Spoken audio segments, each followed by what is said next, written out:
करते हैं। Question number 11 है 9.2 में कह रहा है एक रेखा का समीकरण ज्ञात कीजिए जो निर्देशांकों से समान अंतःखंड काटती है और बिंदु 2, 3 से जाती है।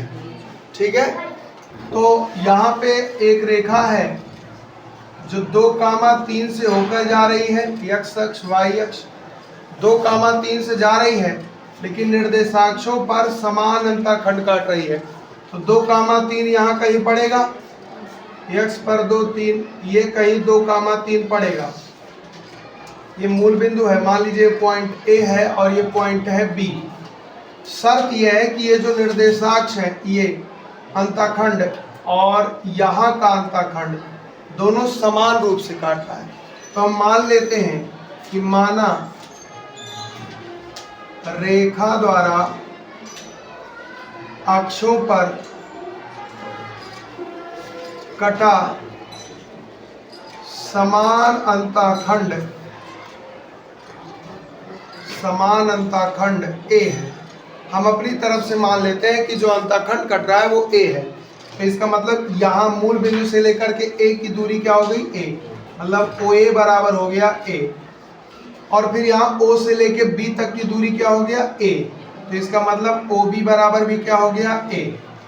अब यहाँ पे चूंकि अंतःखंड से रिलेटेड सवाल है तो अंतःखंड रूप मानक समीकरण हम लगाएंगे। तो हमको पता है कि चूंकि अंतःखंड रूप मानक समीकरण, तो अंतःखंड रूप मानक समीकरण क्या होता है बेटा, x/a y/b बराबर में, जहाँ पे ये a है और ये क्या है, b।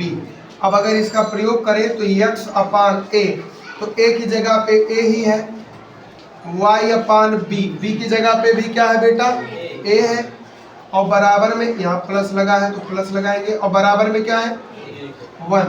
अब यहाँ पे देखो हर समान है तो अंश जुड़ जाएंगे, तो x + y = कितना हो जाएगा बेटा, 1 हो जाएगा। तो आप इस a का इधर ट्रांसफर कर दो, तो ये आ जाएगा x + y बराबर में a। इसको इक्वेशन बना लीजिए। अब a तो सवाल में है नहीं, तो a जब सवाल में नहीं है तो a निकालना पड़ेगा। a कैसे निकलेगा, आप जानते हैं कि इस रेखा का समीकरण बन चुका है x + y = में a। तो इसका मतलब है कि 2, 3 इसको संतुष्ट करेगा। चूंकि बिंदु 2, 3 सरल रेखा पर स्थित है, इसलिए रेखा के समीकरण को क्या करेगा बेटा, संतुष्ट करेगा। संतुष्ट जहां भी आ जाए उसका मतलब ये होता है कि जो भुज है वो x का मान होगा और जब कोटि है वो y का मान होगा। अर्थात समीकरण 1 में x बराबर 2 और y बराबर 3 रखने पर,